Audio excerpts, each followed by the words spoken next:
Well, good afternoon from wherever you are tuned in to that, of course, TV47. It is time for us to take a look at this news of the day right here on Newsfeed. My name is Linda Alela. It's always a pleasure once again to take you through this. So let's kickstart the bulletin as Kajiado Governor Joseph Ole Lenku has been grilled by Senate's Public Accounts Committee. Lenku was required to explain the 2017-2018 expenditure. Governor Lenku was put to task to explain why 5.1 billion expenditure, which is incurred without authorization and, of course, of departmental heads. Now, the county boss has admitted that there were complaints or compliance issues by the previous regime as senators raise inquiries over what he has done in his regime. Let's listen in.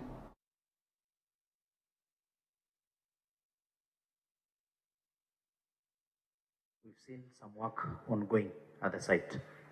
Senator Rungu Kangata, Agura, and then Senator Cherege. Thank you, Your Excellency, and also the Chairman for this opportunity. First, Your Excellency, understand this is not your original idea, but you also did a good job to, of course, to finish it because much government funds were expended into this project. But there are some issues I still would like to hear from the auditor. First, I can see there was a consultant, and the issue concerning his fees forms a major issue in your audit query. Under what circumstances do counties or rather government, in some instances, have to hire a consultant, and in some instances they don't have to hire a consultant? What are the parameters? I see the money he is asking seems to be a lot of money. And also, do you have a scale for paying a consultant? Do you pay a consultant 2%, 5%? On what basis? And I'm interested in that because from where I sit, when I see 10% of the contractual sums, that seems quite a lot of money. The second issue concerns dropping. I heard you say that in the subsequent financial year you dropped, but I've heard you say again here you seem not satisfied with the answers.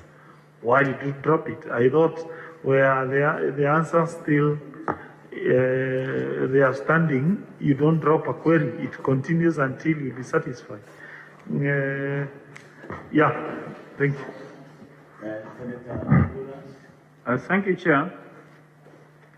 Chair may be taking advantage of the institutional memory that you have, having done the year following this one, and this being a recurring issue. I expect also the auditors to be current in these situations. Yes, this is a historical issue, but you have raised a lot of issues here. For you to drop it, then all these issues must be addressed in terms of, you said you didn't see the contract documents, the bill of quantities. For you to drop it, then I expect now you have seen those documents. So I think you need to confirm that the issues raised here have been dealt with. You have seen the project documents, and also what the governor has said, that now they have moved from dealing with this consultant, they have terminated those issues, and now they are doing it as a department, which of course will bring in the issue of capacity. We normally engage consultants in these projects so that they do supervision on behalf of the client. And when you have a project like this, I don't know how an architect could be the consultant. An architect will do the design. The actual structural design is done by an engineer. Then you have a quantity surveyor to break it down to give the bill of quantities. But the supervision will require the whole of that team. You'll have an architect. More so, the quantity surveyor and the structural engineers and the service engineers are the ones which are actually supposed to be doing the supervision, not the architect. An architect by profession will do the design, come up with the drawings. But from there, the actual supervision should be done by engineers and quantity surveyors to control the quantities on site. So if you have that capacity within your public works department, well and good. But I think the auditors need to be satisfied that now, as it's going on, there are elements of cost. What is the actual cost of this project at the end of the day? Will it be the 119 or it will be 300 million? We need to also know that, Governor. As you have the project ongoing, what is the expected project cost for this particular project? And for the auditor to drop it, then he must have received the necessary documents now which you are using. So what is the project cost as it is now? Auditor, you have to satisfy by saying that you have received all the documents, then you have dropped the issue. Senator Cherogey? Thank you, Chair. I think mine have two simple questions. And it is important because we want value for money for the people of Kajiado. I look at this audited report 16-17, it says somewhere at that time it was 41% when the contractor left. So my question is it still the same contractor is still ongoing after the architect left? And it was 41% at that time. My question, and this one is to the park chair of Kajiado County Assembly and also to the governor, at what level is the process? It was left at 41% incomplete.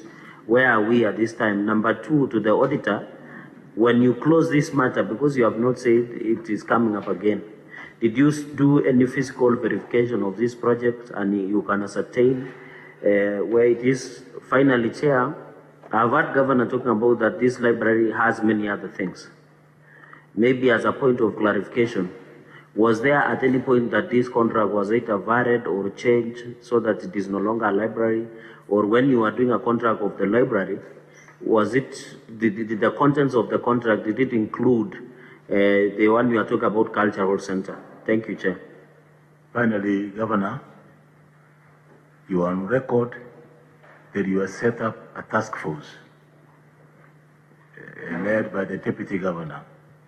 Either it's you or the previous administration, and they were to come up with a task force on these stall projects. Can you also give a progress report? Chairman, I want to say that the task force on this matter is under the Department of Public Works and not the Deputy Governor.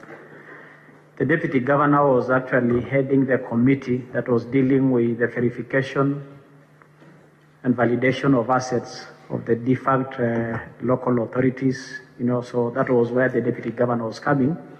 And that was meant to show how serious we take this issue of assets and liabilities and to make sure that the county does not lose out. On the question now of the library, Mr. Chairman, we have unlocked the stalemate that existed before and that caused the project to stall fast. And as already being raised by members, it was an anomaly first for the architect to be the supervisor.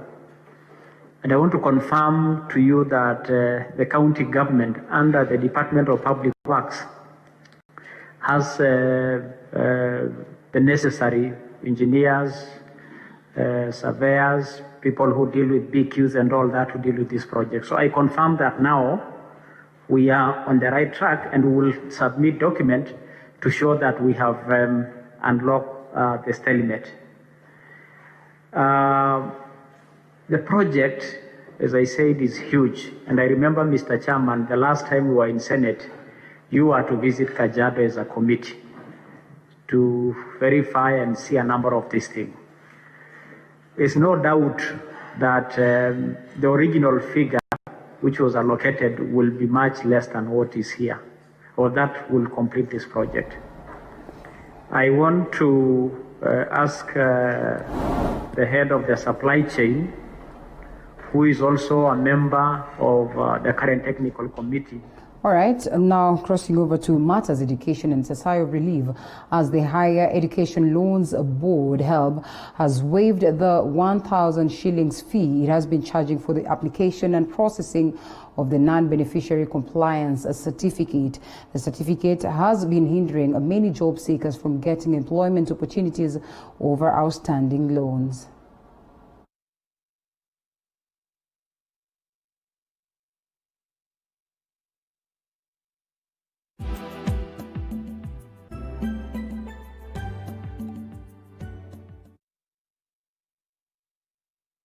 And the county government of Kakamega has set aside a land that will be used for mass grave if the deaths from COVID-19 will arise. Mulindi Kerry with the details.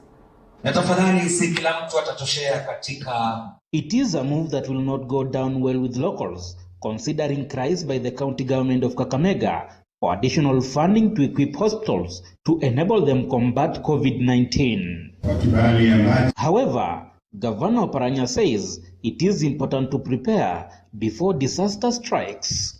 We are expecting that by September, that will be the climax. So this thing is here to stay.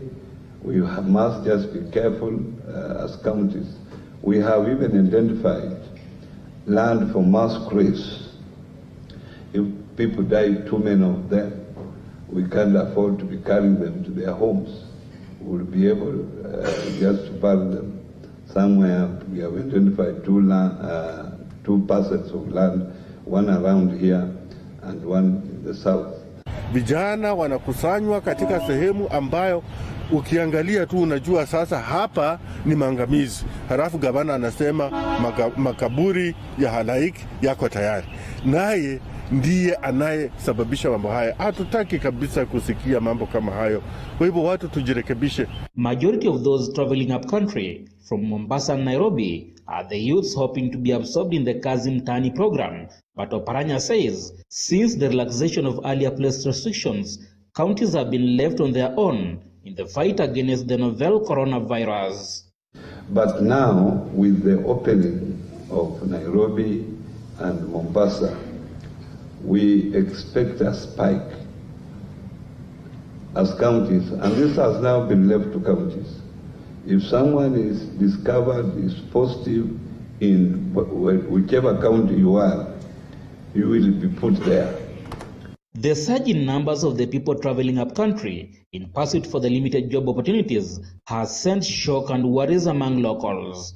Amalemba Primary has been a beehive of activities, with thousands of youth trying their luck in the Kazi Mtaani program. Here, Ministry of Health protocols to combat coronavirus are ignored, intensifying the fear of a spike in the spread of the deadly virus in Kakamega County. Hawa vijana wanapokutana pale, hata kule kupimwa viwango vya joto mwilini hakufanywi, hakuna maji ya kunawa, hakuna sanitizers pale, na wengi wa hawa vijana utagundua ni wale ambao wamekuwa Nairobi, hawana ajira. Wengine walikuwa wakifanya vibarua kule Nairobi wakapoteza, na wengine walikuwa wakipiga lamu kule. Sasa mambo yakawa mabaya, wanapopiga lami Nairobi huwa pengine na matumaini wakati wa kawaida, lakini sasa wamekuja kupiga lami. Mulindi Kerry, TV47 in the county of Kakamega. Now, the Narok County Referral Hospital has received PPEs from the Equity Group Foundation and the COVID-19 Emergency Response Committee.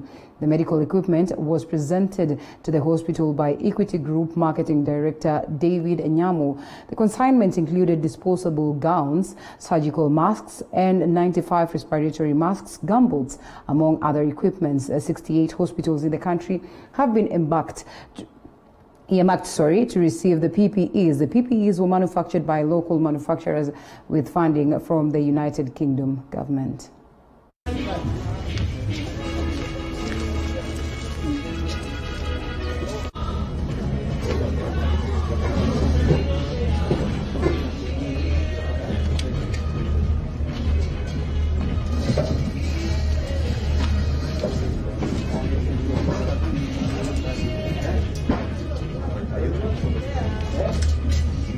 The frontline workers are the ones wako pale mbele kwa hii vita. And if we don't protect them,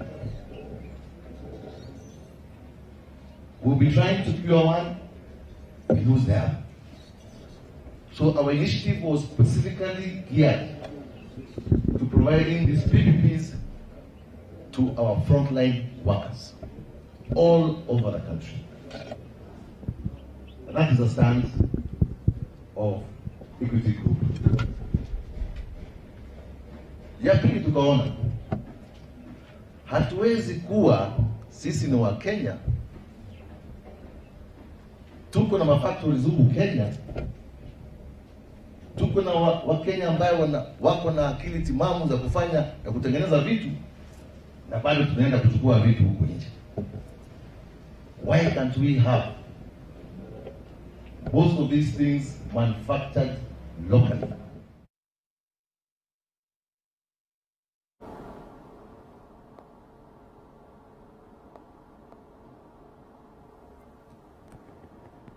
And now to some interesting story. Kaya elders from Magarini area have opposed the ban of witch doctors from practicing witchcraft in the area, terming it as unconstitutional. And according to these elders, they say that this is unconstitutional because if you ban them, you will proceed to ban or to allow or to just, alter the activities of witch doctors, conducting what they term essential service to the people in terms of giving them traditional medicine. Let's take a look at that.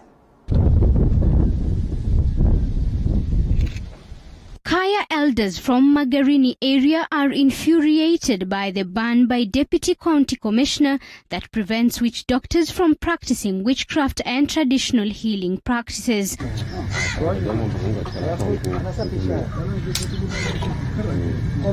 According to the elders, witch doctors are not witches and do not contribute to the killing of suspected witches. Kuna tofauti kubwa baina ya uganga na uchawi na ushirikina. Uganga ni katika sehemu moja ya mtu, hasa wa Kimijikenda, nikizungumzia habari ya Mijikenda ama Wagiriama, ni sehemu moja ya kuweza kutekeleza haki zake za kikatiba. Maana katiba yetu inatupa uwezo wa kila mtu kuweza kuishi katika mila yake. Further, the elders say the controversial ban will bar ailing patients from the area from accessing essential healing services provided by the traditional healers.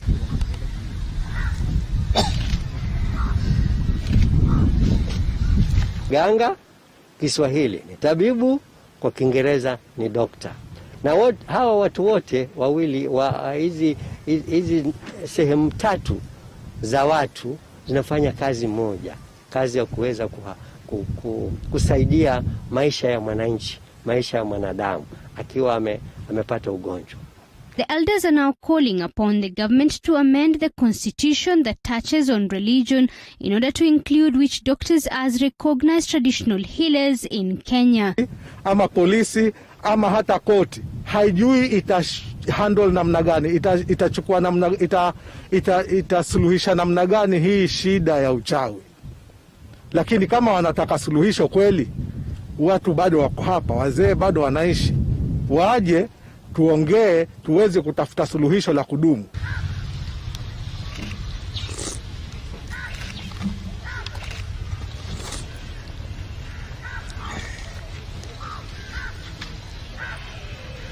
For TV47, I'm Zainab Mohammed. Oh, interesting right there. Now, parents from Eruparua School in Kajiado have demonstrated after they allege that the area chief is selling water from the school instead of issuing the water free to the parents. The parents now want the county government to intervene.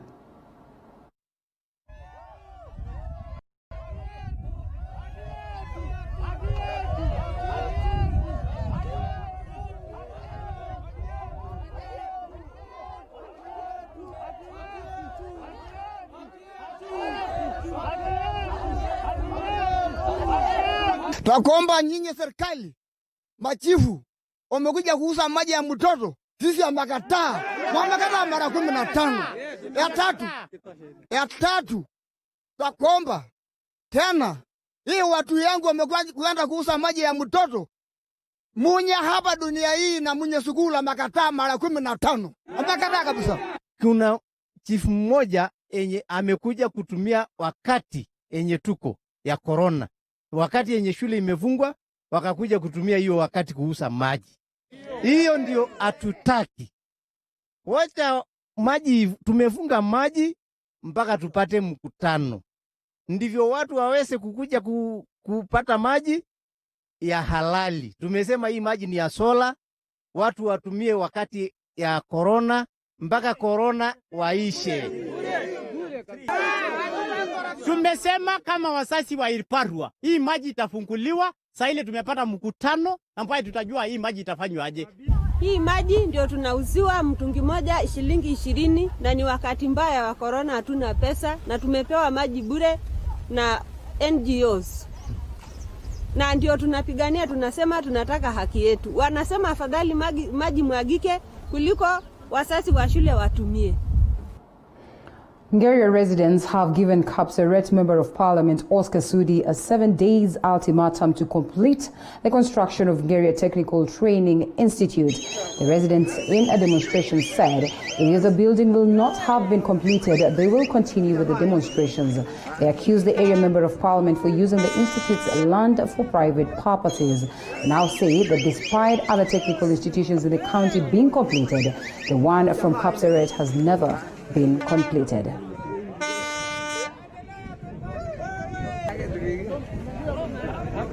So what we need from Oscar Sudi is to come and tell us this project will continue immediately or it will not continue. And if it will not continue, we need this land to be given back to the community. Because we as the community are the people who gave out this land so that we can be given the TTI. This guy, he has been facing the president live, telling him, President, we need this and this. But when we try as youths to face him, we are receiving threats. When we talk of the big four agenda of the Jubilee government, education is key. It's among the topmost of all of them. A drunk police officer based at Kipgatich police station rammed into a fence in Nakuru County. Eyewitnesses say that the officer was unable to stand on his feet. The chief was caught drinking a police vehicle when the accident occurred.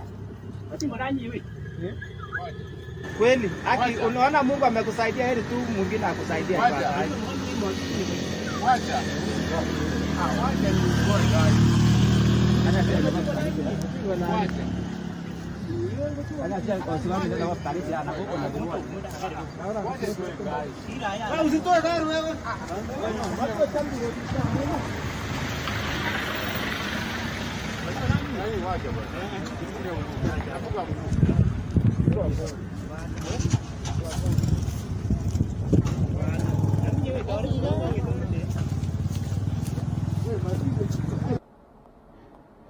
And as they would say, wonders shall never cease to happen. And a 60-year-old woman from Madua village in Busia County has been rescued by police officers from angry residents who wanted to kill her on allegations of practicing witchcraft. The villagers claim that the woman has made their lives miserable by causing unprecedented acts of evil against them and now want the woman arrested and action taken against her. Na kuna vitu ambazo nilichukua nikaweka mahali nyoka inalalia, ndizo ninataka huyu mtoto akitoka nitoke hapa niende mahali pale niongee na nyoka na iachilie hawa watoto. Kwa sababu mimi nikilima hapa nikipita hapa, Gloria hapa anakufa anatembelea magoti mtoto wake. Akitaka kutoka, mtoto wangu Josephat ndiye alimbeba ati anampeleka hospitali. Josephat akasema mama si kuenda hospitali, kueleka hospitali. Walienda kutoa vihoho. Tena ule mmoja mwenye amefanya ndiye alifanya. Alikubali kwa umati. Hata kuna watu walichukua mapicha lakini wameogopa tu. All right, interesting right there also, contrary to the story that I read earlier on, where again the villagers are trying to protect the witch doctors. This is the other way around. So